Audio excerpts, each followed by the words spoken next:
Okay, we are live.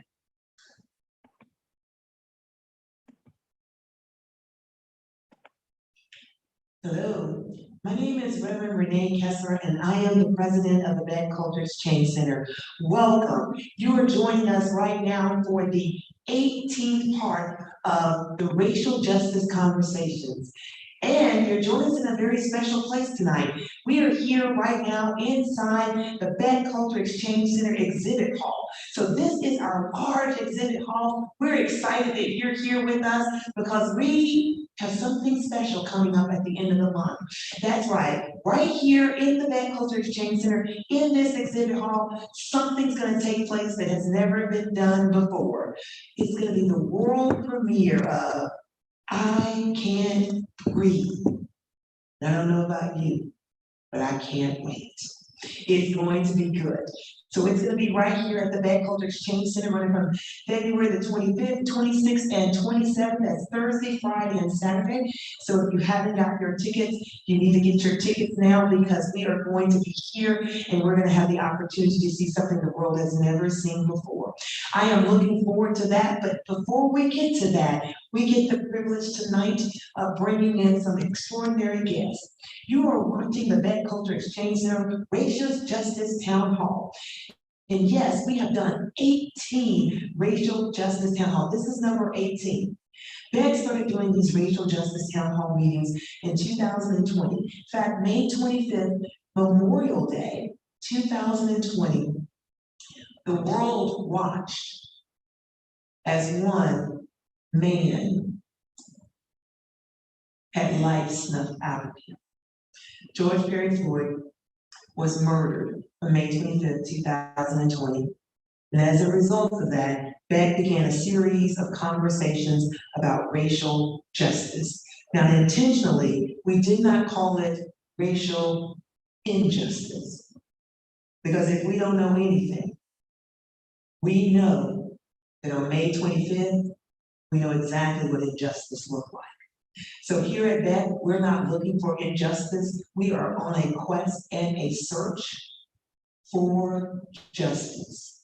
So intentionally, we call it racial justice. So thank you for joining us. Beck is the place where Black history and culture are preserved, conserved, and nurtured. And we are excited that you joined us. So if you've never joined us before, you're in for a special treat. And if you join us every single time, there are some of you who text me, who call me, who email me and say, Reverend Kessler, I have never missed a racial justice town hall. I know who you are. And I want to say thank you. Thank you for joining us and thank you for helping us to pursue racial justice. If it's your first time, again, you're in for a treat. And the good news, if you've missed any of our racial justice conversations, they're all recorded and you can see them all online at our website, beckcenter.net. That's beckcenter.net. As well, Beck is in the middle of doing 28 days of Black history and culture. And while we do Black history and culture 365 days this month in tribute and in celebration of Black history, we're doing a Black history semi-artifact and story every single day of the month. So if you haven't signed up, we encourage you to please sign up at beckcenter.net so that you can receive all the Black history facts and stories and artifacts. Beck has over 50,000 artifacts in our collection, and we are sharing some of those things never seen before. So we want to invite you to join us. You can sign up for the e-newsletter, check it out. And also Beck is here. So if you need us and you need a research facility, that's what we're here to do. But as I said tonight, we are in search of racial justice. And I'm really excited because tonight I get the privilege, and indeed I am telling you I feel privileged to share space with some extraordinary people who have gifts and talents that compared to the greatest in the world, they are that. I always say that. There's some stuff, some things that come out of Knoxville that no one else can compare to. Tonight you get to meet some extraordinary people who are like that. So I get to have a panel full of the cast and crew of I Can't Breathe, world premiere opera that will be premiering here at the Beck Culture Exchange Center, produced by Marble City Opera. So we'll get to talk to some of those folks tonight. So here's what I want you to do. If you're watching, I want you to sit back, relax, take a seat, because we are going to have a conversation. And the good news is, not only is this live and you get to listen in and join us, we want to invite you to join in the conversation. So wherever you are, if you have a question or if you'd like to chat with us, we invite you to please ask your question through the chat box, and we will try to get to those as soon as we can and as often as we can. As well, if you have a comment that you would like to make, we want to hear from you. The hope is that we will learn some things, we will grow, and tonight we will be enlightened to hear what this whole concept of I Can't Breathe is all about. We are still in the middle of a couple pandemics. We are in quest for freedom from all bondage areas of life. So thank you for joining us. We also have a couple of folks here at the Beck that's joining us, so they'll be able to ask a few questions as well as you. So again, thank you for your support of the Beck Culture Exchange Center. Thank you for joining us tonight. And now I want to introduce you to our extraordinary guests for tonight. So first, I feel like I need a drum roll. Someone had to write this wonderful libretto. And I am excited right now to introduce you to the one who actually wrote this libretto. And he is no stranger to the Beck Culture Exchange Center because he has always been at Beck and he's always been here whenever we needed him. He has really almost been a part of the Beck family for quite a long time now. He is a native of Knoxville and he is here with us tonight. So I am wanting to introduce right now Brandon J. Gibson. Brandon, I want to welcome you to tonight's panel, but first, if you would, Brandon, we'd love it if you just give us a little bit about who you are and just tell us about Brandon Gibson. Well, thank you for that introduction, Renee. It is a pleasure to join all of my colleagues here and all of you at the Beck. Again, my name is Brandon Gibson, and I am an alum of Austin East Performing Arts and Sciences Magnet High School, right down the road from the Beck. When I moved to Knoxville in 2001, I lived walking distance down Dandridge Avenue from the Beck. And so she is right, I've always been around the Beck Cultural Center, and I greatly appreciate all of the work that they do in preserving our history. A little bit about me, I'm the managing director of Four Marble City Opera.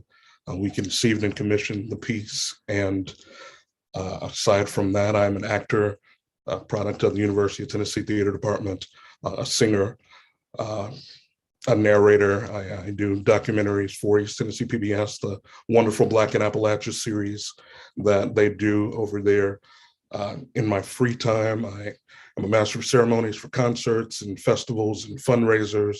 I also write essays and reviews and profiles for a Blank newspaper here in Knoxville, but never an opera. So this is my first foray into that realm. And I'm honored to be joined by the individuals that you see on the screen here with me. At this point, I'll, again, as Renee mentioned, I wrote the lyrics and story for the opera libretto. And so I'll now kick it over to Mr. Burrs, who wrote the music. All right. I'm so pleased to be associated with this project. It's been an exceptional experience for me as a composer. This will be basically my fourth opera. And each opera writing experience has been different, but this has been exceptionally unique and wonderful experience. And I'm just very, very thankful to have been invited to participate by creating the music to what has proven to be an exceptional libretto by an exceptional writer, and that's Brandon Gibson. It's been, the libretto itself has served as a tremendous inspiration for me in terms of how I would get on with writing the music. It actually created a moment of confusion because Brandon's style was different than the previous librettists I've worked with, who were a generation or two older. And so stylistically, they were writing in a specific way. And when I encountered my first introduction to the libretto, my reaction was, man, can I pull this off or not? I'm not sure. And then I realized I could not try to involve myself in a way from my approaches in the past, but try to identify and catch up with the rhythms of the writing style for Brandon's libretto. And that proved to be an opportunity of expansion and growth for me as a writer. So anyway, I'm thrilled to be here as a composer. I'm also a flutist. I've been associated both in the worlds of jazz and classical music, and I've written a number of orchestral works, chamber works, choral works, and I describe my music as urban classical music. And just very quickly, the point for that is people would see me as a jazz artist. If they were classical musicians, jazz musicians would see me as a classical artist. And everyone was trying to define my music. And I just said, look, it's urban classical music because it's incorporating African-American as well as classical music styles, and definitely R&B and my Episcopal church experiences and my Black church experiences because of my parents and grandparents. So these were the means of me drawing the styles representing my life experiences as opposed to attempting to recreate varying genres. But it's a very American / African-American experience with the approach to writing. And I've had the opportunity to work with many different situations, from major symphony orchestras as the soloist and composer, to when I was a young man being on the Gold Album with Grover Washington Jr., live at the Bijou, and being invited by Mercer Ellington when I was very young to tour with the Ellington Band. But all of those things allowed me to create an experience that allowed me to understand that I must take control of my life as an artist. And so all of those things became a means of a culminating moment for me to become the composer that I am, the flutist that I am, and hopefully the educator that I am as well. So again, this has been a very, very important moment in my life for the opportunity to create the opera I Can't Breathe and to work with the cast and directors and with Brandon and with Catherine Frady and Marble City Opera. Wonderful, Leslie. Garrett, if you'll take it away. Hello, thank you so much for having me. It's an honor for me to be here with each and every one of you. Oh, can you hear me? Am I okay? You're perfect. I'm loving how Brandon just handling this. Y'all take it away. Next one, take it away. You know what? Somebody always trying to take your job. You know what I mean? It's like I'm trying to do the racial justice thing. Brandon trying to write the libretto, do the opera, and be Oprah. I'm trying to be Oprah today, Brandon. wait. It's okay. Before we throw it back, first of all, I just wanted to say a couple of comments because I love that whole urban classical music thing. So I think that in and of itself grabbed me. And so I can't wait to hear the stylistic kind of music. And we're going to get into the opera and a little bit about that later because I really want to talk about why this opera is so important. We'll talk about that. But it was interesting because you said this is the fourth composition that you have done, opera that you have done. And I wanted to ask Brandon, is this the first libretto that you've written? Oh, definitely the first libretto that I've ever. So I can't wait to unpack that because I want to get to the other guests, but that's a bold move. So, and then you got this amazing, an amazing flutist and composer and all of this to join alongside you to try to take your vision for what you were writing and then lay music on top of it. I can't even imagine challenged because I'm listening to him talk about all these different genres, and I love the fact that you're inspired by the gospel, by the Episcopalian and the Black church, and all of those things, Mr. Burris. And so it's been a treat for y'all to work together and figure all this out. I'm sorry, say that. What did you ask again, please? So it's been a treat. It's been a treat and a challenge, I'm sure, to try to take all of that and lay music to that kind of libretto. Well, it's interesting. If I'm understanding you correctly, whatever project I'm involved with, I'm drawing from those past exposures to my life experience, and so the fact is, this is the most recent project, and so all of those things that preceded then become sources or resources for me to draw from. And now the fact that, as I mentioned earlier, they were resources to draw from, but then the inspiration to try to expand the writing style on my part by utilizing those resources, but understanding that the rhythm of what Brandon was writing, the language and the imagery and emotions that are being conveyed in reviewing the libretto to then decide how to assign musical concepts to it became the new challenge. And once I started realizing where that rhythm was, then it struck me, okay, I started writing passages that one minute there are elements of me writing a blues-like passage, not because I sat there and said, oh, I'm just going to incorporate a blues thing here. No, it was almost after the fact, after it was getting written, that I realized what I'm doing now. I'm using this blues-like. And then other times I'm drawing definitely from the classical world, and more than anything from my jazz experience as well. They all allowed for me to identify means of texture to convey emotions that were being represented within the libretto itself. All right, I can't wait to start doing some of those emotions. So I'm going to throw it back to you, Brandon, because you were doing a good job. So you go right ahead.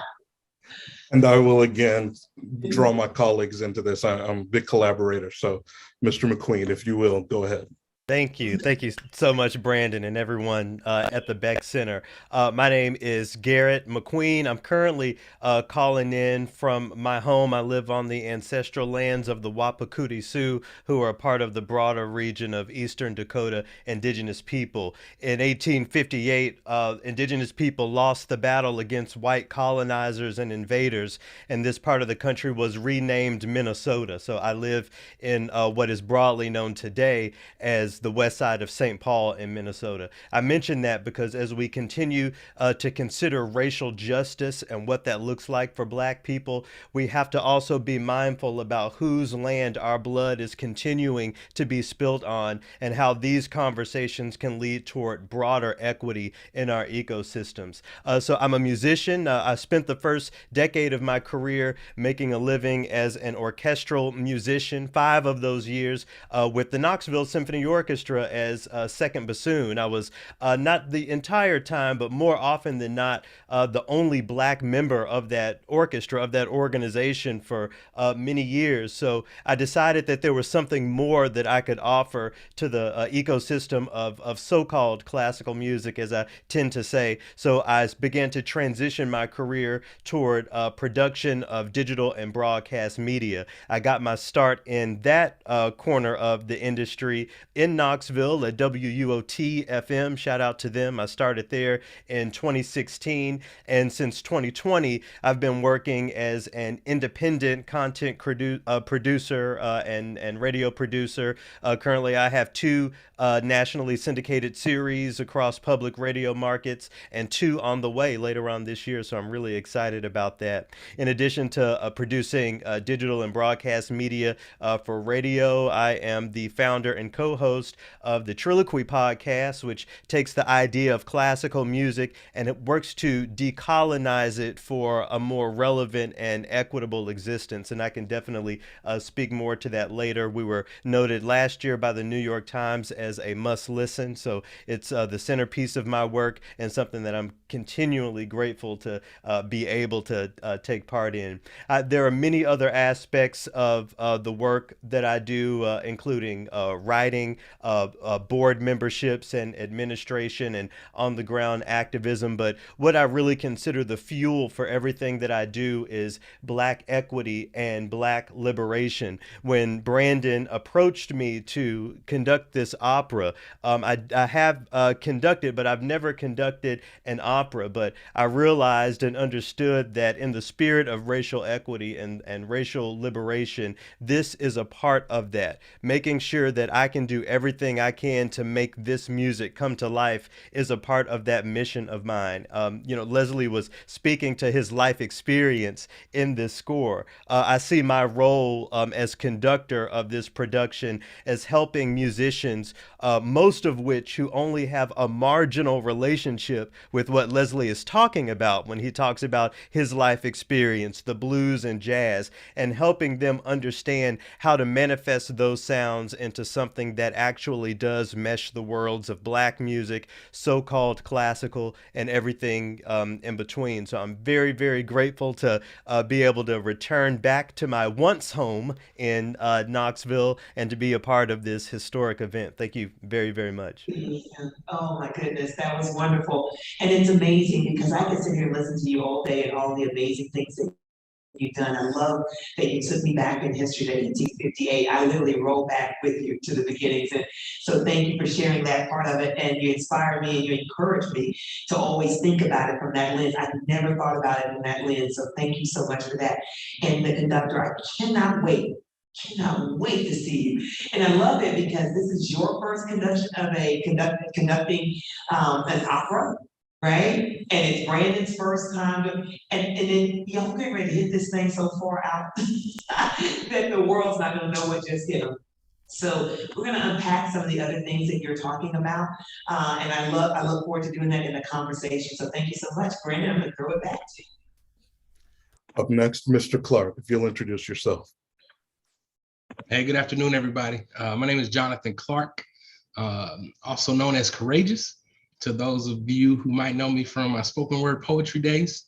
I'm here, Garrett, I appreciate your introduction. I believe in that as well, on the ancestral lands of the Cherokee and Yuchi tribes who were removed in 1859 and 1888. These all are, this has been a dream for me, honestly, to be part of this production. I got to enjoy Brandon as part of our COVID stories with the Carpetbag Theater. I'm the executive and artistic director of the Carpetbag Theater. And I've been performing as an actor and a poet for most of my life. And I got a chance to collaborate with Brandon. He said he is a collaborative individual, and we got to collaborate on COVID stories back last year, speaking about the disproportionate effects of COVID on the Black community. Ever since then, Brandon offered me the libretto, and I got to read it, and I was blown away. And I'm very, very excited to be part of this production. For me, it's one of my first steps into directing. I've been an assistant director. I make my living as an executive and artistic director and a spoken word artist, traveling around the country to schools and being able to do workshops for foundations and communities alike. And one of my biggest things that I get to do is to be part of this theater production. And that's one of the issues that I've gotten to take up with this production is really, I've never been part of an opera before. So it's kind of nice to be in this position with everyone who's been kind of expressing their time that this is a first for them. This is Brandon's first, Garrett's first. Leslie being good to meet you, Leslie, by the way. Garrett, just being part of this is just amazing for me. I know I'm rambling a little bit, but this is my first time really being in the shoes of a full-fledged director. And what I'm really appreciative to be able to do is to bring the art of ensemble creation and ensemble work to this piece. I got to spend a little bit of time, Garrett, in your town with Pangea World Theater in Minneapolis. So I got to spend a time there with the National Institute for Directing and Ensemble Creation. And I get to bring back what I've learned from my travels and to be able to bring it to this cast. They're so amazing, just to be able to sit and watch them really take on these characters and really embody what it looks like to take these stories, which, although they're fictional, they are real stories. I mean, it's hard not to see what's been on the media lately these past, well, 400 years, but these past few years, and since social media has been so active in showing us what we already knew. It's really amazing to watch. I'm trying to make sure to take care of the cast's emotional health during these rehearsals and before and after. And that's really what my job has been, is bringing all this training that I've had since I was with Carpetbag when I was 13 years old. So 23 years later, I'm still doing this work and still using my art as activism. And I love to be able to bring it, everything that I have and everything that I've gained so far from my mentors and experiences to this opera, I Can't Breathe. So I'm, yeah, that's where I'm at. You know what, Courageous, I am so excited, I'm so looking forward to this. And I just really, before I throw it back to Brandon, I got an issue with Brandon. I mean, I'm feeling like if you and Garrett can go with y'all first, I'm just wondering why I didn't get a phone call to make it my first. We'll deal with that later. But Courageous, I love the work that you do. I've loved you and all the work that you've done for many years, and most especially Beck Culture Exchange Center loves the Carpetbag Theater and the amazing history of the Carpetbag and arts and culture in our community. So shout out to Carpetbag, to you for what you're doing, and for all of those all down through the years for what they've done. And thank you again for throwing the history in there. That's so important. And so relevant. It's mutual. Thank you very much. All right, Brandon, throwing it back to you. And I will at last hand it to Ms. Sally Law.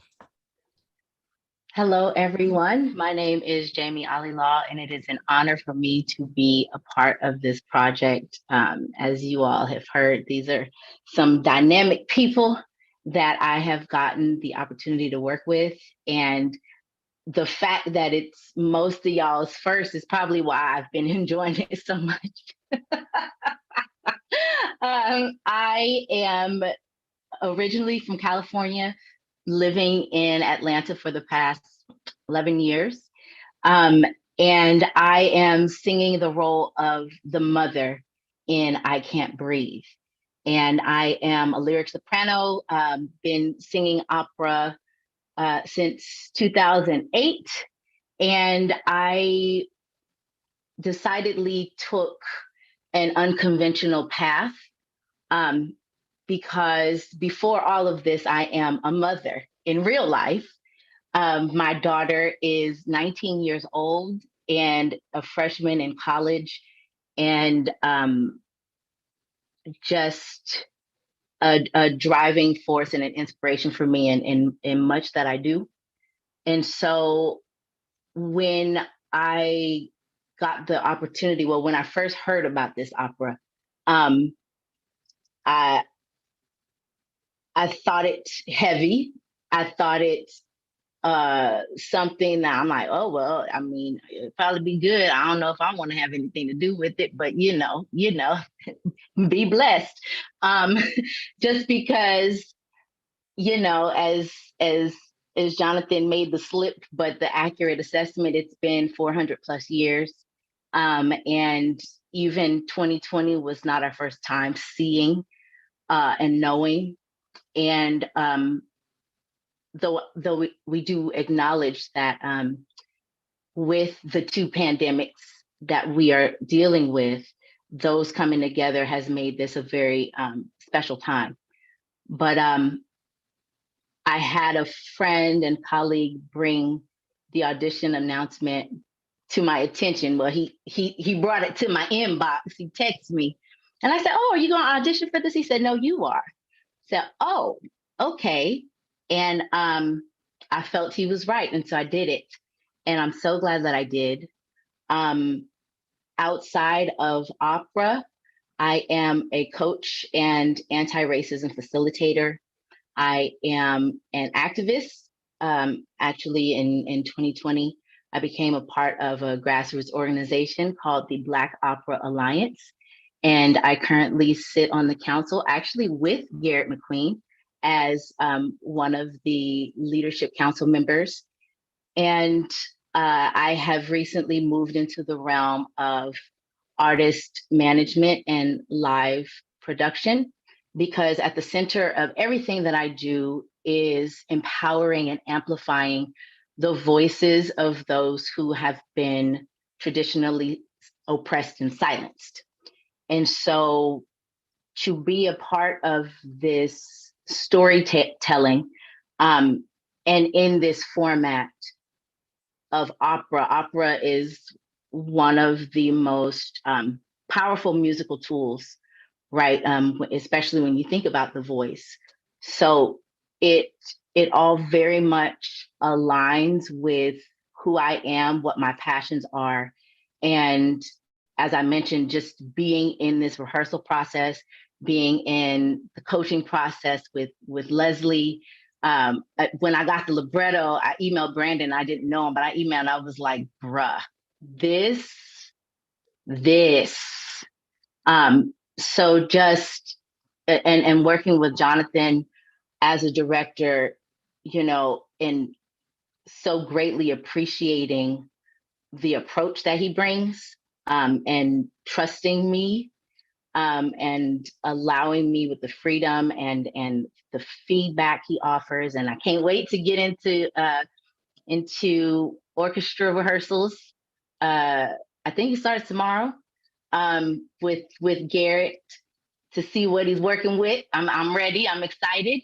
But it is just, it is again a pleasure to be a part of, and I'm so excited for those who get the opportunity to experience it, because it's more than just a heavy story, right? Unfortunately, we know how it ends, but it's so much more. It's so much more dynamic, as are the human beings, right? That these fictional stories are giving voice to. So that's me. Yeah. Jamie, I am so excited. You got me on the edge of this seat right now, because when you said mama and you started talking heavy, I almost wanted to start unpacking right there. So I can't wait. I'm trying to contain myself, because and one of the things I said, because Brandon, I want you to read the libretto. So I didn't want to read it before having this conversation, because I don't want to have that background. And I'm still debating on whether I want to read it even before I actually see it. So because I really love the sense of surprise and this element of being authentic and transparent when we have this conversation. So I want to unpack Mama, but I got to stop, because that's where I start right there. But I got to understand, Brandon, where did this come from? Because I do remember the last time we were in this place, and as you know, right now we're sitting in the place where the last time before 2020, so literally February of 2020, we had the world premiere opera of Buford Delaney, Shadow of Light, right here at Beck, for 2 nights. The last two nights of February, we were here in this space, and we were doing that opera, which was phenomenal. And Brandon, you were here and you were all a part of it. And of course, then just a few weeks later, we're in the middle of COVID-19. A few weeks go by, and the next thing you know, we're in the middle of our racial pandemic, and George Floyd happens. And I remember it wasn't long after that that you said to me, Brandon, Renee, we need to do this libretto that I'm going to be working on, and I'm going to call it I Can't Breathe, and it needs to be back here at the Beck. So I want to start right there. I want to start with what made you say we have got to do this libretto, I Can't Breathe? I need to understand how you got to that place, Brandon. Certainly. So the opera came from a conversation between Catherine Frady and I, the executive artistic director of Marble City Opera, and we were kind of having separate but similar experiences. she is a white woman and an ally, and she sat down at her, on her deck and was reading the newspaper and just reading about the events of the day and was just frustrated. Like, this keeps happening. What can I do? And she said, I've got an opera company. Let's see if there's an opera that we can do about this. And simultaneously, one of those kind of across the world type things, I was at work at my day job at the time. I was a teller for a bank. And again, it was right at the beginning of the pandemic. And we weren't allowing clients in at the time. People could only slide money underneath the door. And so very few people actually wanted to slide their money under the door. And so all we really had to do was sit around and discuss really the events of the day. And it was right there at the end of May. And it was right after George Floyd was killed. And we were having the conversation just about the news in general. And also at the same time, Ahmaud Arbery, even though that happened a long time before it just hit the news cycle, kind of at the exact same time as George Floyd. And then also in between the two was Breonna Taylor and her murder. And that happened. And so they were all kind of in the news at the same time. And we're having this conversation. And for a moment, I actually was confused about which killing we were referring to. And once I realized that I was confused, it made me sick to my stomach, because one of these, A, it should never happen, but B, if it does, it should happen once in a generation. But here we had three that occurred so close together that I couldn't distinguish them one from another without going into detail. And so, like I said, I've never written an opera before, even a song or anything close to that. But my typical medium, some people might call me a blogger, I don't know, but I sat down to write basically an essay, as I'm wont to do on Facebook, kind of laying out my feelings on the thing. And many of our Marble City Opera conversations happen over Facebook Messenger. So Catherine messaged me, her feelings. She was upset, and I was upset too. I was like, yes, something should be done about this. Yes, there should be an opera about this. And we looked for something, but we couldn't find anything that truly spoke to that exact moment in time. And so, always a forward thinker, she said, we should make one. And I was on board. I said, yeah, we should. Thinking, okay, we'll hire somebody, we'll find a composer, librettist, all that stuff. And then she flipped it on me. She said, do you want to write it? And I froze. I was like, but I said, you know what? Sure. Again, I was fired. I was like, sure, why not? And so cool. But I equate it to one of those things. You see someone that you haven't seen in a long time, and they say, hey, we should hang out. And you say, yeah, we should hang out. And then you go about your business. And you think, all right, yeah, whatever. But I stepped away from my computer for about 20 minutes and came back, and I was blowing up. I was like, I didn't post anything. What's happening? And she had actually already made an announcement and said that we were doing it. And I was like, oh man, well, this is real now. 100 people in chair. I was like, okay, well, now this is like really real now. And so that's when we got to kind of the serious conversations of what it would be. And it was her idea to call it I Can't Breathe. And the structure of it, the way that we set it up, we did an opera a few years ago that I was a part of called Ghost of Crosstown. And it was commissioned by Opera Memphis. And it was a series of vignettes that all told a similar story relating back to the Sears Crosstown building at the center of downtown Memphis.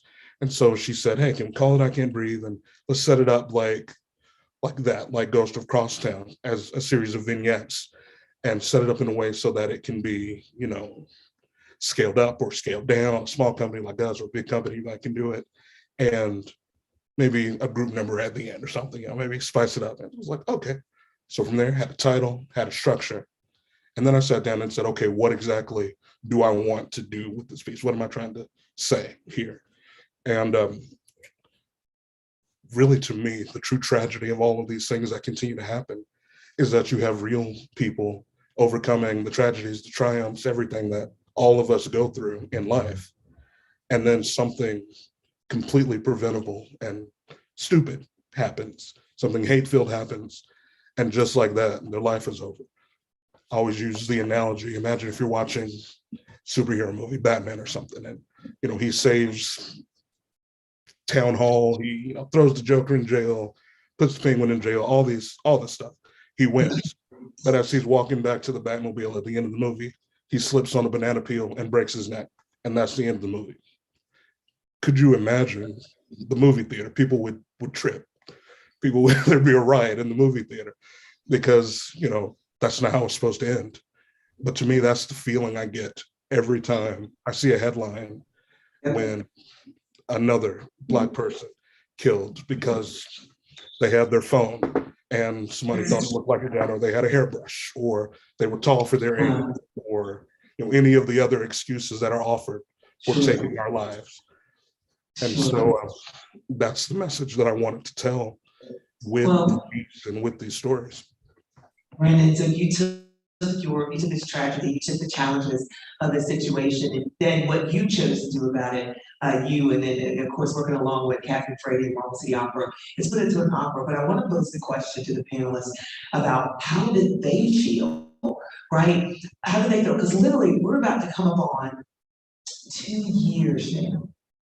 2 years since George Floyd, and to your point, the others, Ahmaud Arbery and Breonna Taylor, they were all back.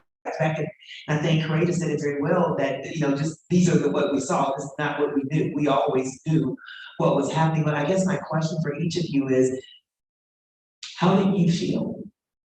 And how did you react or respond to the injustice? So we see that Brandon, we can see how he felt. He shared how he felt. And then he shared what he did to respond to that. I think that's pretty powerful. Anyone else want to talk about how they felt and then perhaps their response? I'd love to jump in by sort of painting a picture for everyone. So back at that time in 2020, I was the host of a nationally syndicated live classical music program over the radio. So I slept most of the afternoons and evenings so that I could be up all night. Well, on one Tuesday I wake up around 9:30 p.m. and my partner turns to me. He was in the kitchen cooking, and he says, "Garrett, the third precinct is burning right now." So I turn on the TV and I'm seeing all of this live footage of fires and so-called looting and everything going on, not in some land far away that, I'm learning about on TV, but in my community, in the neighborhoods that I walked and existed every single day. My next turn was to look to see if I was being instructed not to come to work or anything. That message was not there. So I had a responsibility in that moment to respond to what was happening in real time. I think most of us remember things like Rodney King or other things that hit national news. But I have to tell you, being right in the mix of it was an experience that I will never forget for the rest of my life. The fact that, every business being closed and shut down and boarded up, and the streets being filled with individuals filled with rage, and rightfully so. So when we talk about, the tragedy of George Floyd's murder, Brandon spoke to these things being indistinguishable, from afar. But for this community, this was not something indistinguishable. This was something that was very real, and the community responded. So my response, from that moment on, even before, but certainly in that moment, was to help contextualize this art form that we have all fallen in love with and dedicated our lives to, toward manifesting some sort of action against this sort of violence. The sad thing is, George Floyd's name is just one of the names that has gotten national attention. There were multiple people killed by the police that very week. In fact, right now, the sentencing has just happened for a former police officer named Kim Potter, who murdered a young man named Dante Wright. She has been sentenced to 2 years in jail. I know people personally who are spending more time in jail for drug offenses. She has murdered someone, and that's what we're dealing with. So that's the lay of the land. I mentioned my personal experience with everything that was going on that night and that week because these fires are burning everywhere. This is a problem that we have to face head on, no matter where we exist in the ecosystem of where we work, where we commune, where we worship, where we eat, all of these things. And arts institutions and individuals within them specifically have a role to play in this conversation. So that is, yet another reason to circle back to this opera. That's yet another reason why I'm so dedicated to being a part of this project, because it's so easy to feel a way about police brutality, but it's a very different conversation to do something about police brutality. And I think I Can't Breathe is one step in that direction to inspire more people, audiences, collaborators, and everyone in between to think about what our actions can be against police brutality. Because unfortunately, George Floyd's name wasn't the first and hasn't been the last, even here in the state of Minnesota. We have to remember the name Philando Castile, who was killed not far from where I'm sitting right now back in 2018. So, all of that to say that the feelings have to manifest and transform into action. And I feel like this opera is a great step in that direction. Right. You're good. What's amazing to me is, you're talking about fires, and the fires are still all over. I say often, when are we going to get to the point where we do fire prevention, where we stop putting out fires? And so it feels like that's what we live constantly doing, always putting the fires out. When do we get to the point where we're in fire prevention? And that's a road that we still have to go. Anyone else want to talk about those immediate, and I like the way you said that real-time response, or sort of that reactionary, what happens, how you responded to specifically George Floyd, or that time and those moments when it was happening, or at least we were seeing it play itself out live. I'll say one other thing on that, and then Jonathan, I think you want to say something. I'll pass it to you. But what I'll say is that even as I was writing it during the summer of 2020, incidents continued to happen.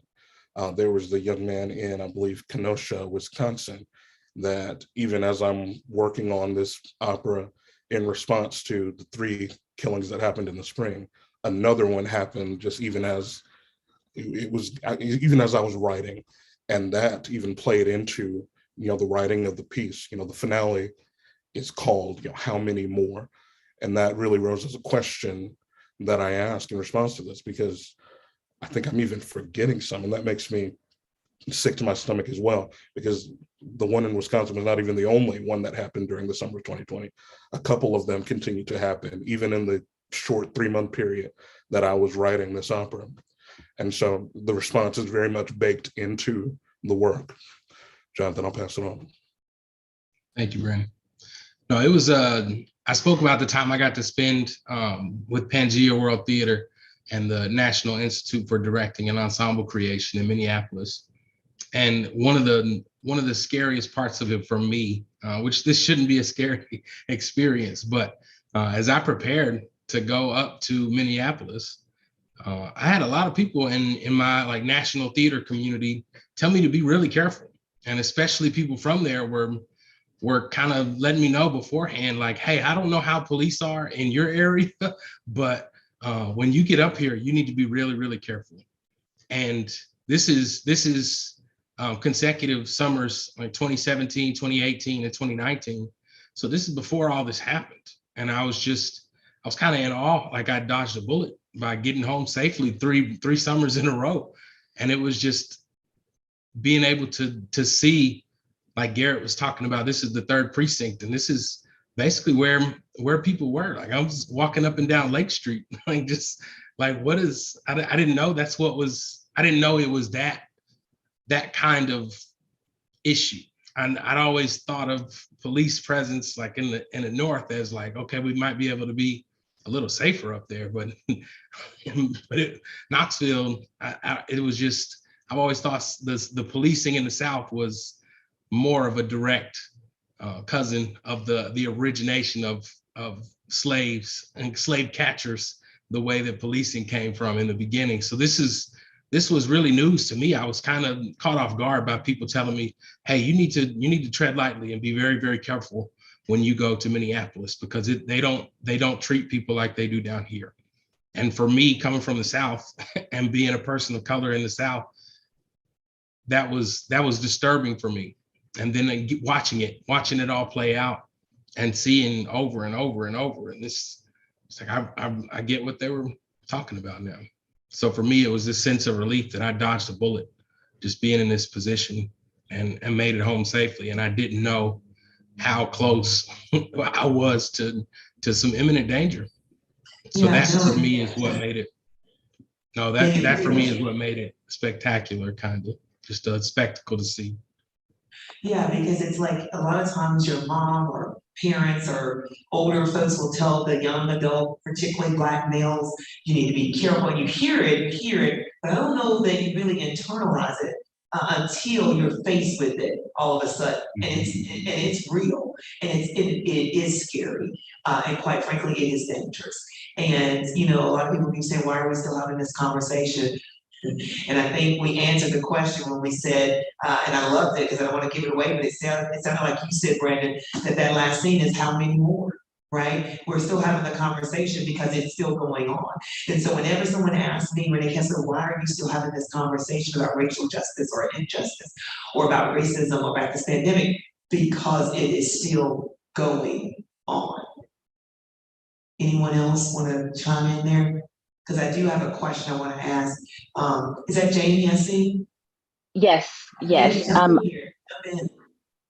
I'll just offer that my response, I did not have close proximity regionally, but it hits close, right? You know, and you'll hear this refrain from so many people, you know, I have a Black child, I have a Black father, I have a Black mother, I'm Black, right? So it activated me to get loud.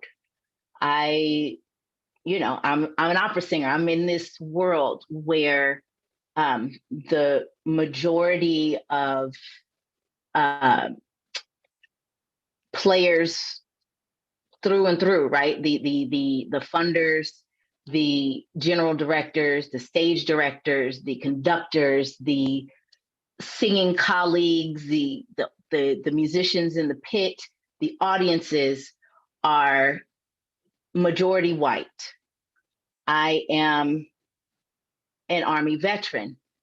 And so I have military communities, people that I deployed to Northern Iraq with. And so before then, I've done a very good job of compartmentalizing and creating neat spaces. And 2020 caused me to get loud and actively and intentionally knock down all of those walls of discretion and politeness and code switching and every other protective mechanism that Black people adopt, right, to survive if we want any hopes of thriving or not being cast as the angry Black woman, right? At that point, I was angry, I was Black, I was a woman, and I was loud about it.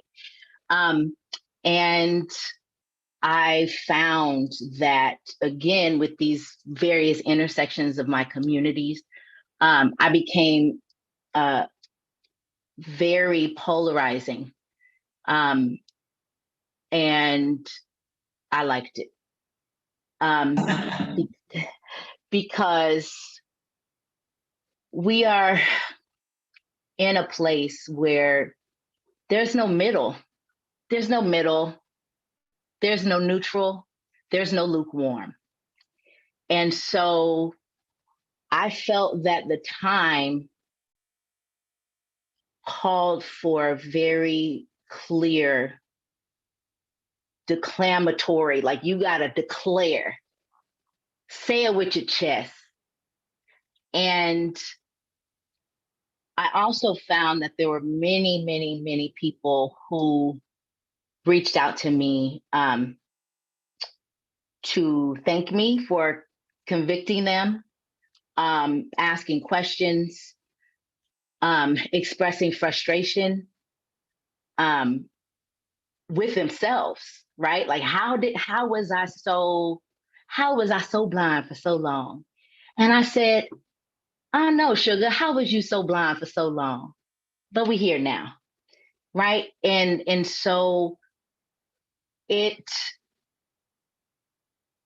activated me in a way to where, to Garrett's point, it forced me to get beyond my feelings, my inner feelings, and to transmute them into action.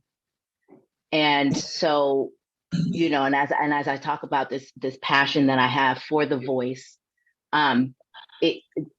this opera is one of those ways. As a very spiritual person, I believe that the power of the voice and the singing voice is beyond just being pretty. And so having the opportunity to give voice to these people who have had their voices snuffed out, or to these stories that have been intentionally flattened to be one-dimensional and two-dimensional, is part of the activism for me to get to tell the real and more complete story in song, and unapologetically the way that Brandon has written the libretto, you know, saying the things, and the way that Leslie's music punctuates and accentuates the range and wholeness of the stories, and just really letting no one off the hook. None of us are off the hook. That's right. None of us. So That's it's not right. about being nice no more. It's not about being gentle. It's Right. not. It's about saying and doing the things. All right, so we're not gonna sugarcoat it. We're just gonna go on out there. I love it. I love it. And so Leslie, why do you think it's so important to tell the story? Why is this so important to talk about this I Can't Breathe? Why is it so important?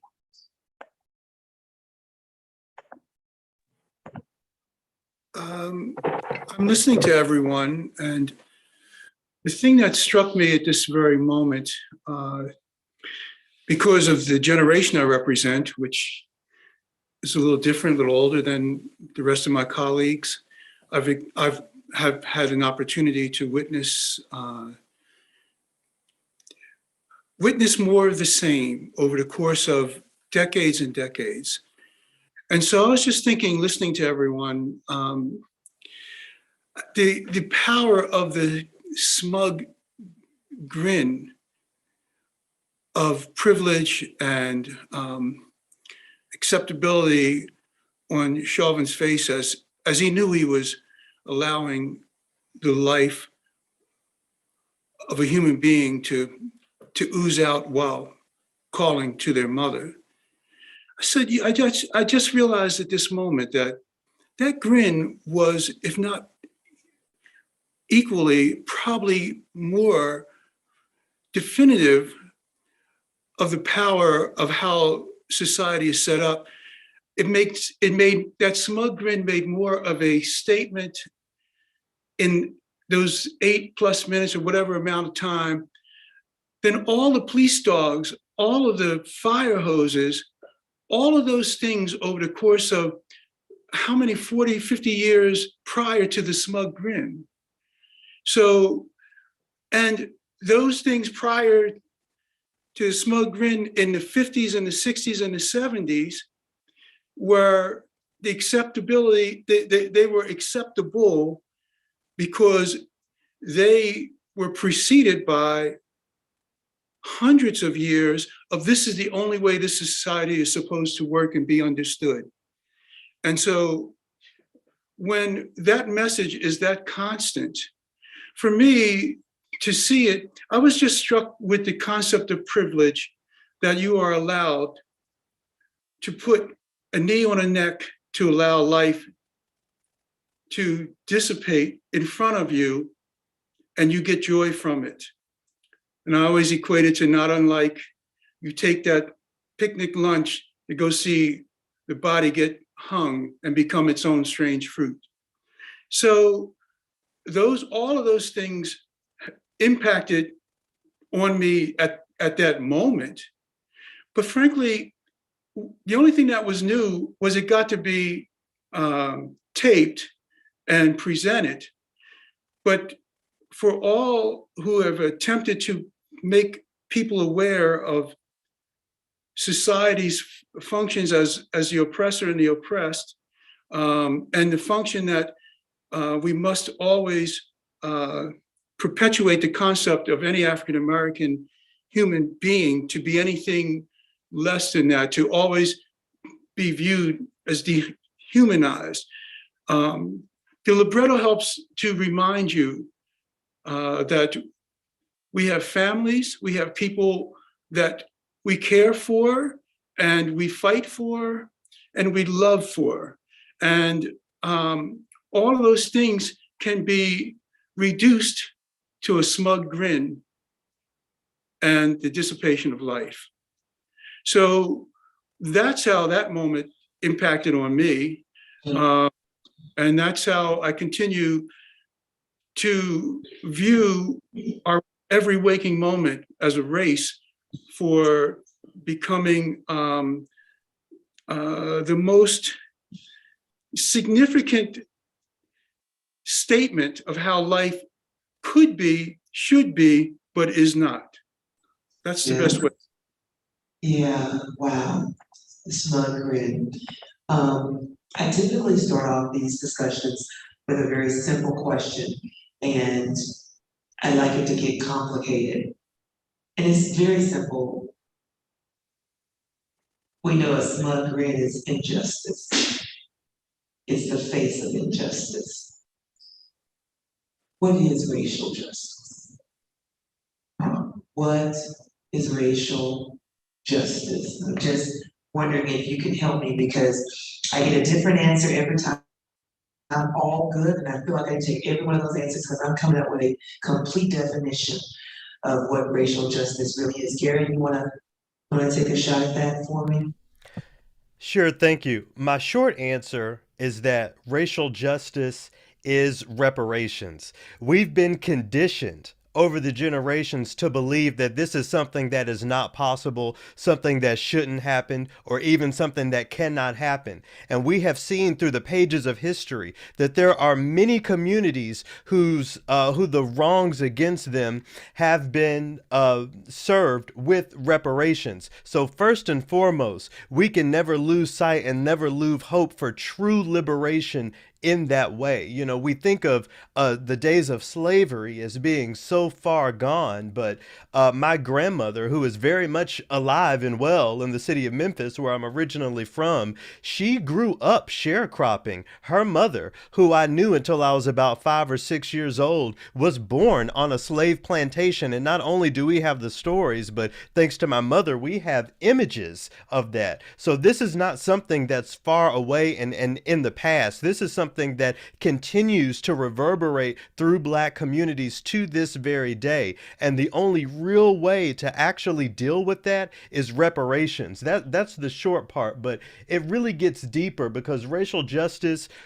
considering the diversity of Blackness, the broadness and depth of Blackness, that means racial justice is also very broad. And understanding what it is, understanding its broadness and its diversity when we speak about racial justice is actually required for us to contextualize the nuanced nature of what that looks like for different Black communities. So let's center in for a moment on Black communities of musicians and what that looks like. I mentioned earlier, one of the centerpieces of my work in broadcast media is the decolonization of the phrase classical music. When we think about music that is classical, that is foundational, that makes up the spirit of a people and of a nation, with the exception of music codified by indigenous communities on this land, there is no other music that grew from the soil in the same way that the Negro spiritual did.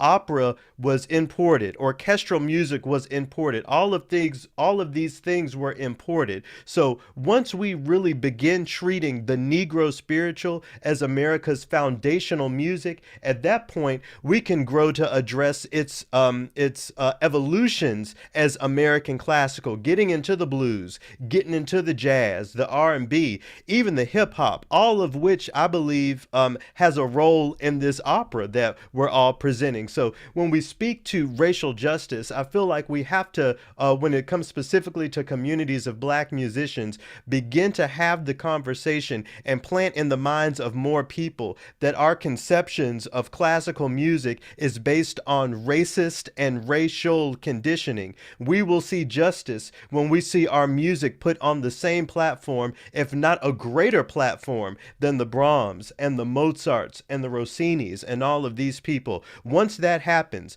once we can see justice for the music that we created and our ancestors created, I believe that that will reverberate and bleed over into other parts of Black society until ultimately we really are free. But I'll close up my comments here by just repeating myself. We cannot lose hope and lose sight of reparations as something real and as something necessary. I love it. I love it. And I'm just going to say amen on that one. And I'll be honest with you, while we, in every single racial justice town hall I've done, I've asked this question. I don't think I've had anyone throw out there the very first word, reparations, when they think about justice. Nice. Thank you very much. And I love how you weaved in all of that. We did a historical narrative here across the state of Tennessee about the Negro spirituals and it being the foundation of all music genres that came from that basis. In fact, I don't know if people remember, but we carried that statewide exhibition here for about 6 months and studied all of the layers of the genres of music that really got its core roots from that very beginning of the Negro spiritual. So thank you for sharing that. I'm just in total agreement. Excellent. Racial justice, courageous. Thank you, Renee. For me, I've been thinking about this ever since I got your message, but just honestly, it looks like what equality looks like when it's demonstrated. That's what, for me, to be able to, justice is getting what you deserve. And as Garrett put it, reparations really is what's, I mean, that's what, if you are a person who commits a crime, then you're sentenced to some sort of punishment. You're sentenced to some sort of restitution to pay for your crimes. And the only way that we are able to find some sort of justification and justice for what's been done to Black people since August of 1619 is to repay those debts. And that's exactly what it looks like. I myself had never really thought of it as Garrett put it, but even going from these things that have all been westernized as a Eurocentric art forms, from theater to music to whatever, even visual arts and graphic arts, all of these things have been stolen and crossed a lot of pulled across the Atlantic Ocean the same way that our ancestors were. So there's something about owning up to what's been done and what's happened throughout these 4 centuries, and to make sure that those things are repaid and those things are made whole. And that's the only way that these things can be corrected, and for us to have a start that is fresh. We are not on a level playing field. We never have been, and I've been want to give up hope, but I feel like we But never we have really, work, we we don't have do work so. to do. That's right, we're not there. We have work to do. Oh, yeah. And I love how you added on to what Garrett was saying in the totality was that that's reparations in every area, right? In every area. I like it. Even from food. I mean, when you think about No when you, doubt. I had to point out to a mentor of mine. We were about to go to Kentucky Fried Chicken maybe 10 years ago. I'm like, no, I don't need a Kentucky Fried Chicken. It's like, why not? It was like, look who's on the billboard of Kentucky Fried Chicken. Who made fried chicken, and look who's getting paid for it. Like, this isn't right. I don't do it. I'm sorry.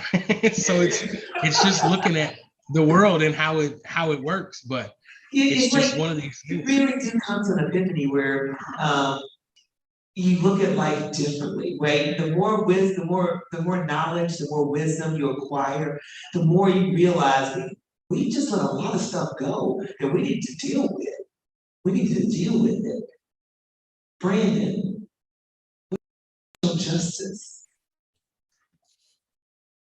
I'm floored by just the responses that we've gotten so far.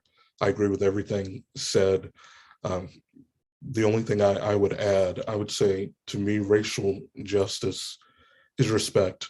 Respect for person, for property, for culture, and respect of all of those things of their own merits, not just for what they can provide or give to, the greater culture. Don't respect Black bodies when they're on the football field or the basketball court. Don't respect Black food when it's at KFC.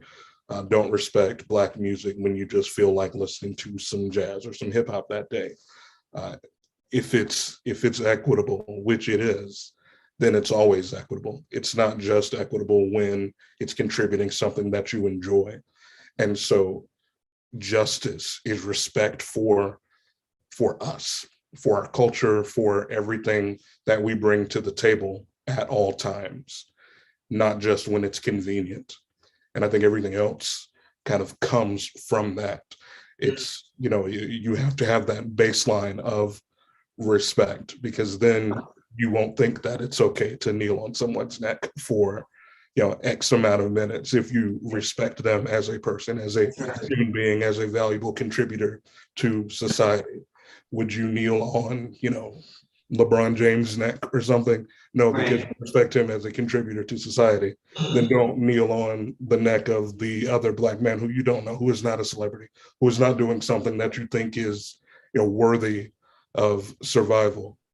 We are all worthy of survival. We are all worthy. We are all, whatever we contribute to society. I've seen people, and actually a member of the cast told me about an incident with a student of hers who happened to know George Floyd personally, and a classmate of hers actually attacked her and said, "Oh, there shouldn't be, murals and statues of this man because he was this or he was that." And she asked me, "What do you think about that?" And I said, none of the punishment for any of those crimes or sins or whatever they are is to be executed on the street. Come on. Regardless of what he was or he was not, he did not deserve that, and no one does. And justice is the recognition that we continue to do this to citizens, to equals, to people that, if they did something productive, quote unquote, to society, we'd say, "Oh, of course they don't deserve it." Yeah. What's the difference? And so it is the equity, the recognition of that, and the respect for all of us. That's part of the reason why there's so many different styles of character in I Can't Breathe. It's that I wanted to show we are not a monolith as a people. Black people, we are not a monolith. There are different ways to be Black, but they're all beautiful. They're all Black, and they're all worthy of equal representation in all things, under the law, in society, just in all things. That's it. All right. I think Garrett called it diversity of Blackness. Like it. All right. Jamie, holla at me. What you got? Racial justice is. Well, so justice to me is truth. is fairness, is balance. And racial justice is the divesting from and dismantling of the myth of white supremacy and whiteness. When we look at when this system of race that we live under was constructed, and we look at why it was constructed, why it was imposed, it was for the sustaining of the enslaving of humans and to provide ways to distinguish and to identify those that had been deemed to be worthy. Sounds wrong, but worthy of the perpetual statehood of enslavement. And none of that was based on truth.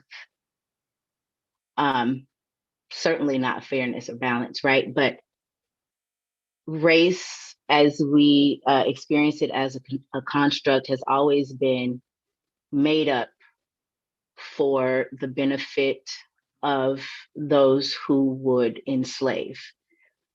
So as long as we have structures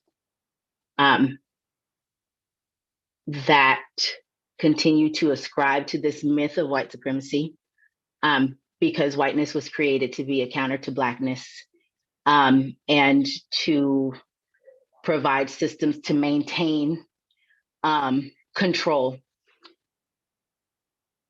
This construct of race is one of the most dehumanizing systems ever created, and not just dehumanizing for those who would be enslaved, subjugated, oppressed, murdered, raped, abused, and have our race used as an excuse for it, but those who would allow or even participate in that level of dehumanization of another. It's impossible to escape the dehumanizing effect of that. So racial justice is divesting from the myth of white supremacy and everyone having our full humanity restored. As I said, balance, to Garrett's point. Some have more, some have less, none of it based upon truth. That must be remedied and rectified. That's racial justice. All right. I'm coming to a nice complete answer on racial justice. Y'all are killing it. I almost want to drop the mic every time somebody speaks. Jamie, you almost got a pin drop just now. That's nice. That's nice. Thank you. Thank you very much. Leslie, racial justice is. Okay, so I'll just say this. These are the thoughts that have come to me at this moment, listening to everyone. And I really identify with what Jamie is saying.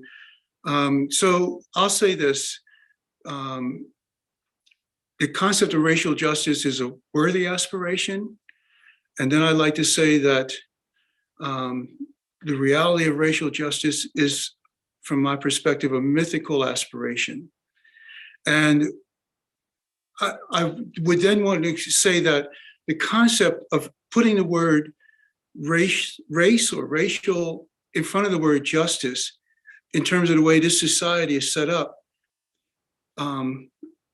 is the word oxymoron? Is it because the more you think about that, why would it be necessary to pursue racial justice when the intent is to allow a race to have no justice? So those that would give you the opportunity to overcome the obstacle of injustice would be a disservice to their function as a race for who they are. So it's just a cyclical, perpetual silliness of inhumanity. That's the only way I can respond to this question, or to the definition of racial injustice. Putting the two words together means that they were never meant to be together. And society is always constantly reminding us. I love in the last interview we did, I was able to point out, the new word for me is discomfort, is that a group of people who, with every intention in life, is to make sure that you can never reach equality. And frankly, what is there to be equal to if the aspiration is to be equal to something that is so inhumane? That's number one.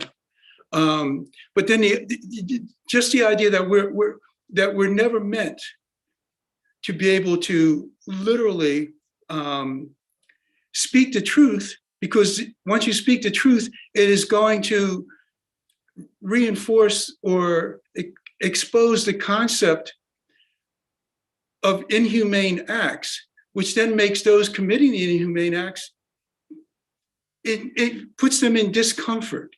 So how can they, who are in charge then of justice, the way the society is set up, how and why, if there's discomfort for the acknowledgement of creating discomfort for everyone but themselves, then, it's just perpetual. And I'm not saying that I don't want it. I am saying that I don't see evidence of it being ever accomplished, because it would then negate all of the way society is set up for the last 400 years. Sorry. No, don't apologize. I think when we have to speak truth, it doesn't always sound good, but truth is truth. And so we speak truth to power. And so I am literally writing a great definition from all of you guys. And I'm gonna close with it because I think I was able to capture all of it. And it's strong, it's very strong, it's very powerful. So thank you. And so I wanna just unpack a couple of characters in this I Can't Bring It. And definitely I want to start with Jamie. Jamie, you said you were the mother in there. So can you just give us a sneak? And you said it was heavy. You said you were the mother and heavy. And to your point, there's been a voice that's been silenced, because really the only person who heard Mama's voice probably was her baby boy, as he was calling out to her, because Mama always hears what her baby's calling out, whether she's on this side or the other side. And that's the thing I thought about when he was calling for his mother. It blessed my heart, because for knowing that Mother wasn't there, she was still there for him in spirit. Help me unpack Mother, Jamie. Yes. So, and the comment of heavy is just in terms of the topic itself. I will say that my story is, it is sweet. It contains the sweet, it contains the mundane, and it contains the tragic. I'm the voice, of course, in my scene, and I have a 17-year-old son. And, it's a regular day. And I talk to my son like Black mothers talk to their son. And I sing about, trying to do my best to raise him. I'm a single mother because I lost my husband, his father, tragically. And so my story deals with a lot of loss. And it's to Brandon's point. There's the regular human experiences that we all have, right? Of loss, of pain, of love, of celebration, of dreaming, of having our dreams come true, not come true. And then you add the layer of Blackness and the injustice of piling that on top of the regular human condition. And so with the mother, we experience that. And like I said, you get the mundane. I talk about, myself in my heyday, how I used to be before I was a mother, before I was married, and in my dreams, and how things didn't go as planned. But we pivot, and doing my best to be the best mother that I can to my son, whom I have so many dreams for, and whom I love so dearly and am so proud of. And as I mentioned, not really much of a spoiler, right? Because we know how it all ends, but I just appreciate having the opportunity to tell this more complete story of a mother's perspective, because oftentimes we meet the mother behind a podium at a press conference, crying out for justice for her son, or trying to combat the narratives that have been concocted, right, and presented to try to annihilate, assassinate, to murder the son's character, right? We only see that side after the fact, but we get to see, more of the story. Mothers get to see themselves, Right. So we kind of get to go back before we go forward and really look at it and really put it in context that is someone's child. Absolutely. Absolutely. And so Courageous, tell me your role in this. What's your role in this opera for the first time? And what's the part that's really you're passionate about?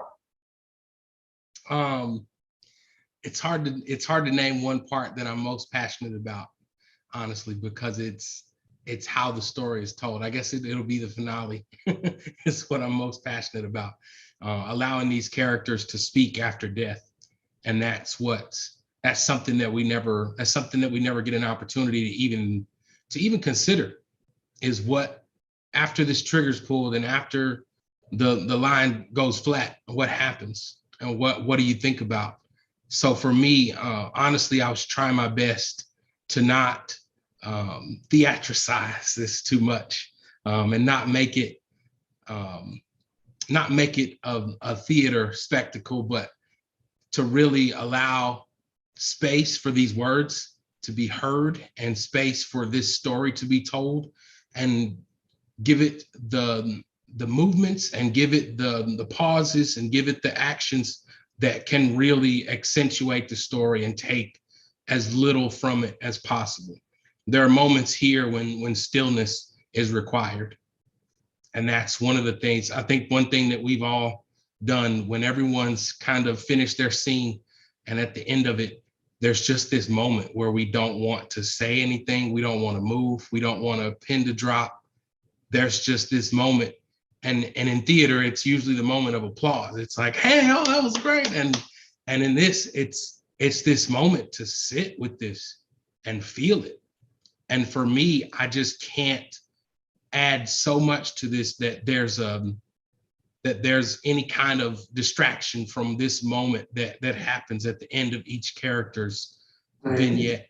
So for me, it's almost like you got a really good ingredient in cooking, and you do the least you do to it is the best, because you want to let the ingredients shine, but you still got to put some heat on it. You still got to throw some seasoning in there.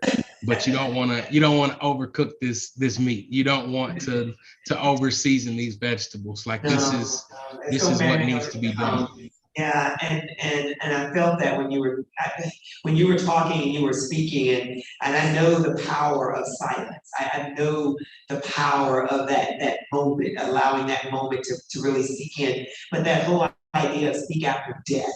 I mean, I mean, you think of opera, it's got drama. So that's a massive drama piece if I've ever heard one. So I can't wait. I'm telling you, I'm just biting at the bits.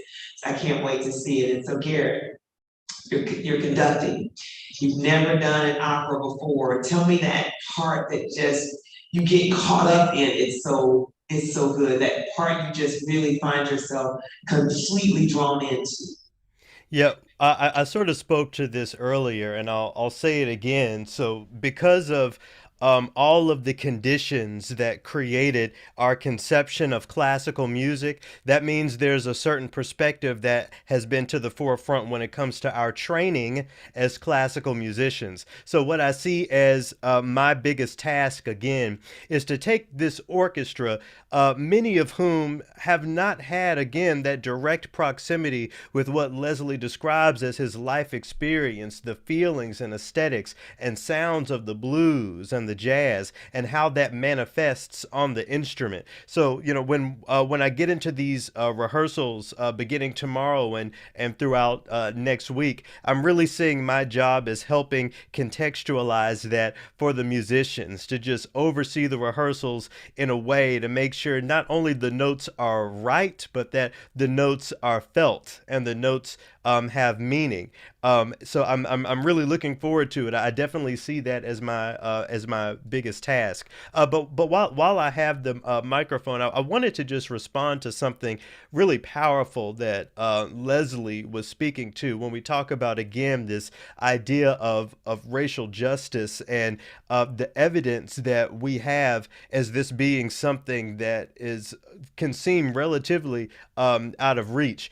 Jamie knows I love going back into the pages of history and reading what our ancestors had to say and applying it today. So I would like to very briefly and quickly share a few words from the late, great James Baldwin. He said, "I don't know what most white people in this country feel, but I can only conclude what they feel from the state of their institutions. I don't know if white Christians hate Negroes or not, but I know that we have a Christian church which is white and a Christian church which is black.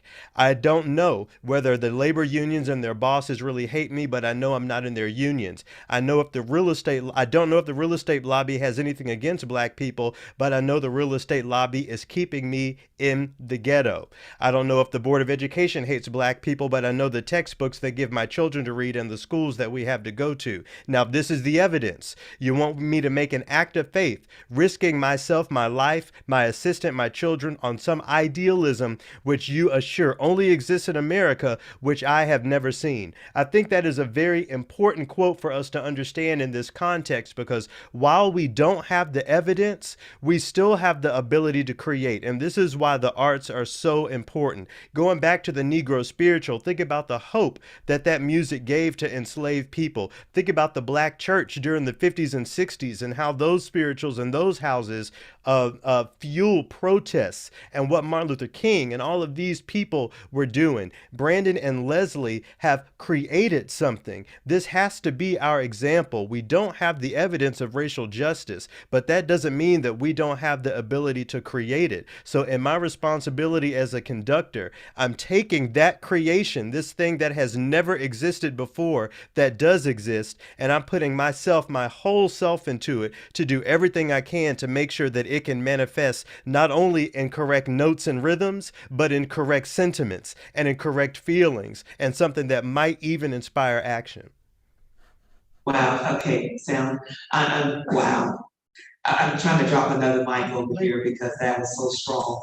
And I love James Baldwin. So I'm literally sitting up here about to fall. James Baldwin says, if you're not afraid to look back, that nothing you're facing can frighten you. So we have to keep looking back and looking at what we know. I don't know what's ahead of me, but I do know what's behind me. So I'm pressing toward the mark of the high calling, but I understand that I may never get there, but I know the evidence of those things. I'm telling you, you just caused some trouble because I'm trying about ready to preach right now, and I'm trying to maintain myself. Nice, thank you. Excellent, excellent, excellent. Well stated. Brandon, I know there was something that just got you burning when you were putting this all together. What was that? What's that part that just really you get passionate about when you think about the libretto or the opera in general? What happens in that opera? Honestly, there's a little bit of me in every one of these characters. All of them imagined experiences, but each one contains something that is from my past, from my life experiences that the rest of the story is built upon. And to pick just one is impossible. I'll throw a couple of things out there, some things I wanted to reflect on. You know, Jamie's character and the other woman character in the show, the lover. I really wanted to express how when these tragedies occur, so often it's the women in our communities and in our lives that are left behind to pick up the pieces from that. You know, in the case of the mother, it's not just a 17-year-old child who lost his life. It's the woman who carried him for 9 months and raised him for those 17 years up until that point, who in an instant lost those 18 years of her life and all the dreams that she deferred to make those years, you know, to put those years into him. You know, for the other characters, you know, I spoke often of, you know, the tragedies and the triumph. We've all overcome something in our lives. We've all had, you know, something that could have gone wrong that didn't go wrong, and we made it. And then to have, you know, something, again, stupid and completely preventable end all of that is a tragedy. Jonathan spoke of the finale, and in writing that, it was really important to me to comment on, you know, we live in this digital age and we can all see, you know, anything around the world. Someone can travel around the world in an instant. I think I watched snippets from the George Floyd execution in a corporate training.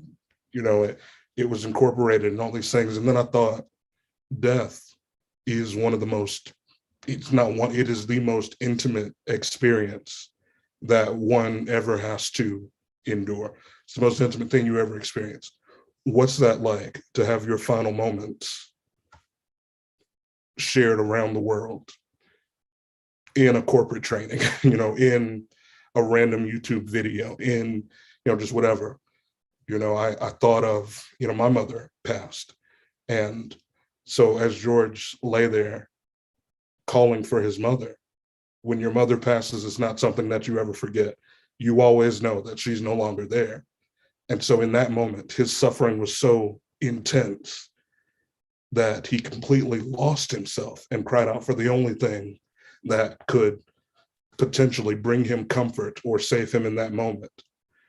And it wasn't enough. He still lost his life on worse than TV, on video that was then shared around the world billions of times.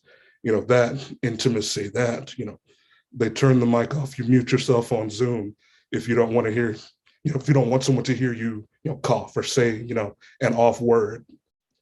No, this man had everything stripped away from him, live in front of a crowd of people. Leslie talked about, you know, the smug grin of the man who was doing it to him. Note, he didn't do that in a vacuum. He did that on the street. There was a crowd of people around him. He knew that he was being recorded, and it did nothing to, you know, to stop him from committing this heinous act. You know, so he felt so secure in his convictions and secure in his power that he didn't care. He knew he was being recorded and kept going. And this man lost his life. And then that was shared around the world. And I also thought about how, you know, our society, we take these moments and, you know, we put them on t-shirts and we march and we have moments of silence and all of these other things, but they don't do the person who's affected any good. the person who's lost their life, that's already it.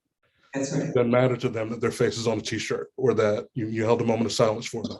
Yes, it's important to honor them and to remember them, but in that instant of, showing them all together and kind of reflecting on, they all interact. It's a moment where they all recognize each other from seeing each other on the news. Oh, wait, I must be dead because I saw you die on YouTube, or you must be dead because we held a moment of silence for you in marching. And so it's that recognition and also that stripping away of intimacy that all of them share in that moment. And that I think all of us as Black people watching it also share. I recall when the news broke of, again, I forget if it was Breonna Taylor or George Floyd, when the headline broke, I was at work, just on my computer, doing something. And someone said to me, oh, did you hear about, the Black girl that got shot or the person who was killed? And I had to have that experience in real time in front of my white coworker, which is also an incredibly intimate experience to hear about. You have to have that, in front of people. So it was really, I guess that's one of the things, if you're asking, that really struck me is that stripping away of intimacy, of how that's our last thing that we have rights to. And even that has been taken from so many of us in these instances because of these public, misgivings, these public executions as they are. Yeah. Nice. I think for all of us, for years to come, just like with most of the big tragedies that happen in the world, particularly for Black people, we'll remember where we were or when we heard, when we saw, whatever that might have been. It's a defining moment for many of us. Leslie, how do you choose the best composition in a great opera? But if I ask you, what's that composition that you really feel good about, that just really gives you the passion about this play? Is there one? When I was a young man, I decided I did not want to create art for art's sake. That was one of the things that I made a conscious decision about. And I wanted to make sure that the art could be a contribution to life beyond the aesthetics of I believe in creating beauty, and I believe that it represents humanity in that way. But I just personally wanted to make sure that the art that I was creating was going to allow the possibilities of being influential, and just in terms of nothing else, thought and a perspective on reality through the aesthetic of art. And so by having the opportunity to create the music for I Can't Breathe is frankly just an additional extension to that. And so it just allows me to have one more means of contributing to society through art. And hopefully it helps to expand the awareness, consciousness of someone, if not many.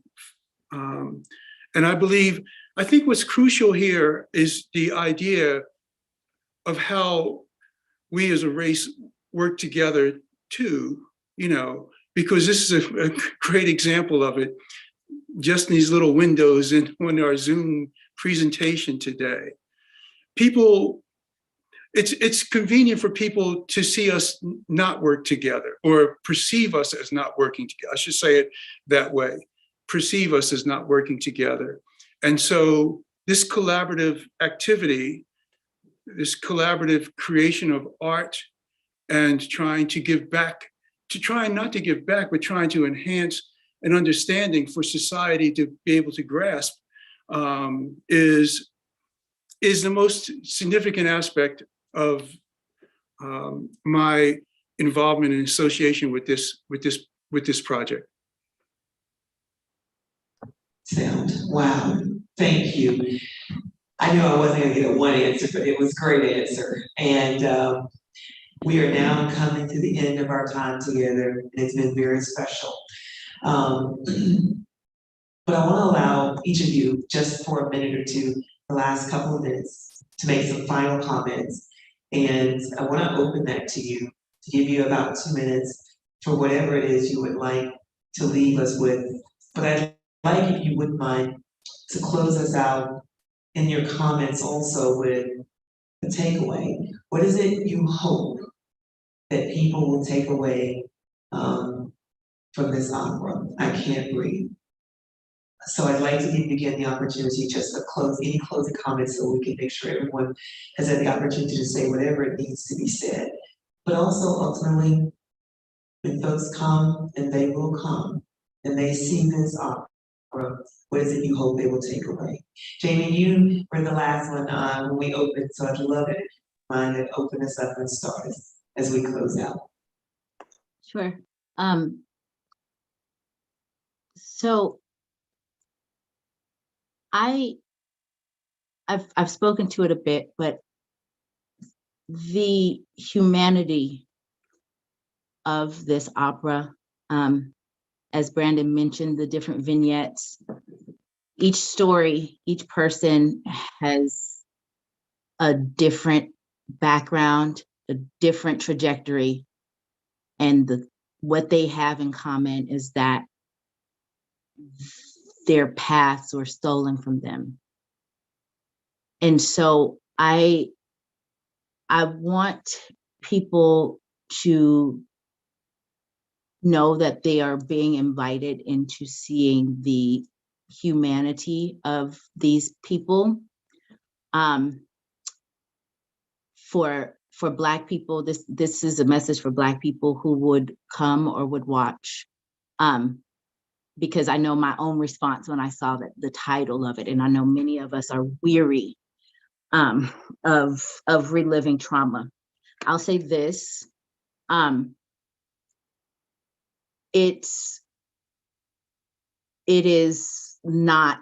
it's not what I thought it was when I was reading the title. Again, just seeing the beauty of such different people portrayed, seeing the joy, the hopes, the just the range, the humanity. And so I just want to put that invitation out to Black people that I have found it to be very worthwhile and very nurturing for me to see. And I just ask that people take away responsibility, that we see it and that we say, you can't walk away from this like, oh, that was a nice opera. You take responsibility. There's a call to action at the end. We all take it. Okay, all right, Jamie, thank you so much. Courageous, about a couple minutes, so we're gonna be out of time here just a minute. Wrap it up for me. Yeah, for sure. Thank y'all for allowing me to do this. For me, I really hope people take away from this the possibility that art really can change a community, being our country a community, but art can change the world. And that I think one of the things we've talked about a lot in rehearsals is accessibility, and just making all these new opportunities for expression for young people, for people who've never seen this kind of art before, who've never even listened to an opera before, who hear opera and just automatically think Dave Chappelle's skit when he talked about the pretty white lady singing everything in America. That's what comes to mind when I think about opera. And for me, that perspective is completely changed. So I really hope that this does for people who get to see it.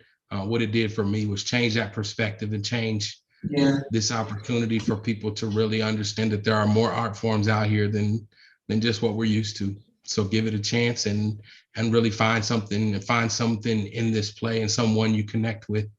And I think you'll be able to do it. But come away trying to answer the question of how many more. Yeah, I think it's definitely, please, that's great, so I love that, but you were so right, because one of the things we try to do here at Beck is to expose our community to all kinds of different things, because we've limited sometimes our opportunities and our minds to open it up to all kinds of different things, and I really hope that this will also reverberate within our community that, hey, opera is for us too, so it's great, thank you, I agree. Garrett, what's the takeaway? Close us out. Tell me what we need to do, what we need to have, and what they need to walk away with.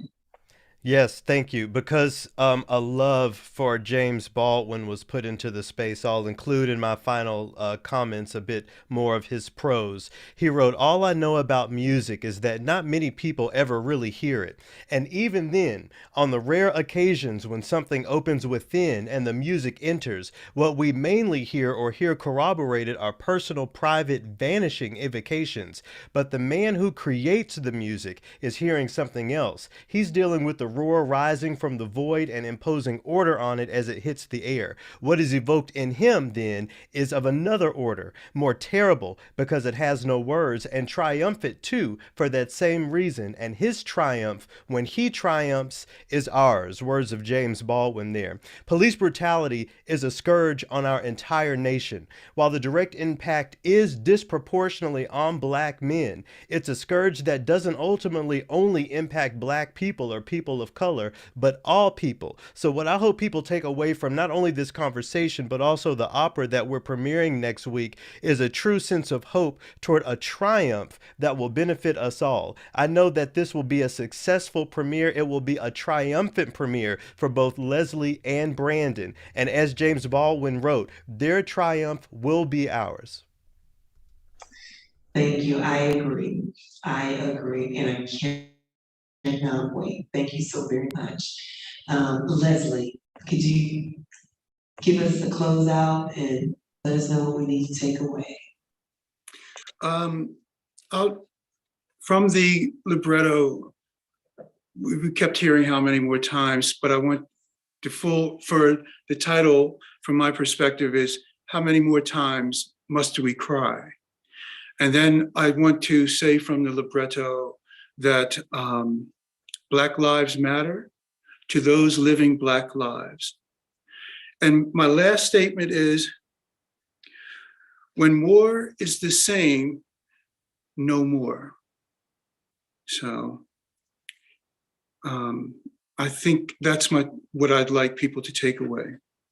When more is the same, no more. When more of the same is no more. That's what I'd like. Mm-hmm. Say it for me one more time. I'm sorry? Say it one more time. More of the same is no more. The smug grin can never be anymore. Yeah. Dogs, the fire hose, the fear, be no more. No more. Amen. Brandon, I'm so proud of you. And I know for our community here in Knoxville, for many, as you know, of those who traverse the hallways of the school you traversed, as we think about the last 2 years and the killings of our young Black bodies from your school, right here in Knoxville at Austin East High School, and the tragedy and all the things that have happened and just been quite frankly overwhelming. And here you are, member of the same community, that is your alma mater. And Brandon, when I look at you, I have hope. I'm an eternal optimist. I do believe in racial justice, and I believe get there because I have to speak those things that be not as though they were. That's just how I was taught. But Brandon, we are super proud of you for what you have done. You are truly, I don't want to call you a model, but you are a light.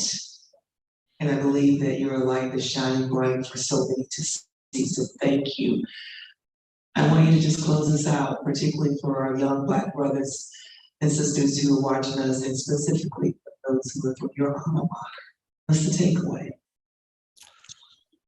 First, I'd like to shout out a few others from my alma mater, because I think it's important that we know that there are not just tragedies coming out of Austin East and out of East Knoxville, but there are shining lights as well. One of my classmates at UT was just named National Teacher of the Year, I believe. Melody, congratulations to her. One of my other good friends, Jonathan Netherland, was just recognized. He just won the state championship as the coach of the boys soccer team at the school. It's an honor to be counted amongst that company, but there are lights that are shining out of the darkness. It may seem like, with the pandemic and with the racial injustice and everything that is going on, that things are not on the up, that things are not getting better. But I think that through processes like this, and through collaborations like this, and through discussions like this, like we are having right now, that things can get better if we're willing to do the work. And so that is a takeaway that I certainly want to leave audiences with. As a reminder, we have probably by now sold out of in-person tickets, but there are an unlimited number of online tickets available, so you can stream the production and watch at home. But I want you to take away, there's work to be done, and ask yourself, are you willing to do the work? Because these stories are 6 out of countless. They're not new, they're not outlandish. In trying to write this, the only outlandish thing that I found to write, the only thing that was unbelievable, was that police are killing anybody at all. That was the whole thing. That was the is this realistic? And yes, because it keeps happening. And so come with an open mind, an open heart, and leave prepared to do the work. Well, we do shout out Austin East. It's Teacher of the Year, this National Teacher Award that was just recently given. We shout out all the greats. Of course, here at Beck, we tell the history of all the greats that have come to this community. And indeed, most will come from Austin High School, which will become Austin East High School. So most will come from that street, because that would have been the first and only Black school here in Knoxville. So we know that the lights are shining all around for them. But Brandon, I don't care, you're gonna take some of this light.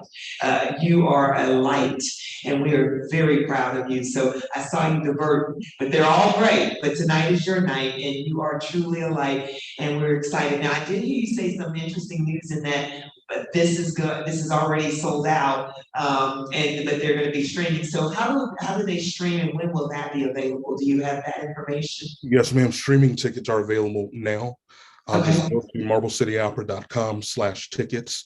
They are only available on Friday and Saturday night. But the way it works, you purchase your online streaming ticket, and then 15 minutes before the performance, so 7:15 each night, you'll be emailed a unlisted YouTube link to stream the performance. And if you're not available to watch it right then, it will stay active throughout the rest of the weekend, so you can watch when you have time. So in other words, the first opening night is not going to be available for streaming, but it's going for 3 nights. So the second night, that Friday, and then Saturday night, you can purchase tickets to stream. Correct. Yes, ma'am. Okay. Very good. Well, we are excited about you coming here to the Beck. We're getting ready for you. And we are excited about all of you who are a part of this. Beck is the place of Black history and culture preserved and conserved for generations to come. So for those of you who have been watching tonight, I don't know how you have thought about the conversation, but, and I don't ever like to say this because I keep saying it gets better and better and better. This may have been one of my most favorite conversations, and I don't know if it had anything to do with the amazing people that were in these squares, but I don't know if everyone got a chance to listen to this or not, but the good news is that it is being recorded, so it will be online for others to be able to view, because I guarantee you this is going to be one that people are going to view for a time to come. And I can't thank each of you enough. Leslie, Courageous, Jamie, and Garrett, and looking at screens. Of course, Brandon, I cannot thank you enough. I also want to shout out Marble City Opera and Catherine Frady and her entire team who's doing just a phenomenal job there. I also want to shout out Carpetbag Theater and all of the amazing work that they are doing. Beck has been doing racial justice conversations since May 25th, 2020, when George Perry Floyd was murdered before our eyes in Minneapolis, Minnesota, and we will continue. Each month that we'll be doing racial justice conversations. We will not stop because Brother Leslie said we're probably never going to get there, and that's okay. We'll just keep pursuing. And that's what we've been saying. We are in pursuit of it. So we'll continue to chase it until we can find it. And thank you so much for joining us. Beck will continue its 28 Days of Black History and Culture. So if you haven't signed on, please check out beckcenter.net and sign up for our newsletters. It comes out 28 days each day for the month of February, but every Friday throughout the year, because Beck does Black History and Culture 365. We highlight extraordinary people from right here in our community, those who have passed through our community. We tell their stories. So please sign up for that. Please support the Beck. Beck is a nonprofit organization. We're going on almost 50 years old, and we've been here and we're not going anywhere. So please sign up to support the Beck Culture Exchange Center. I am Reverend Renee Kessler. It has been my privilege. And I know, Janine, right, there's a lot of comments that have been online. I'm sorry I wasn't able to read all of those out, but I can tell you that every single comment was a thumbs up. There were all positive comments about what was happening tonight. So I want to just give you a shout out for what's about to happen here at the Beck. Can't wait to see you guys tomorrow night here rehearsing. I'll be here waiting for you. So thank you, thank you, thank you. And so we'll see you next month. But until then, don't forget, we got this awesome opera coming up Thursday, Friday, and Saturday here at the Beck. That's next Thursday, Friday, and Saturday, the last Thursday, Friday, and Saturday of the month, right here at the Beck Culture Exchange Center. So again, Marble City Opera, you are doing a great thing. Brandon, Leslie, I want to drop the mic. Can't wait to see you. Thank you and have a good night. Okay, so you're still in the Zoom, but the stream is gone.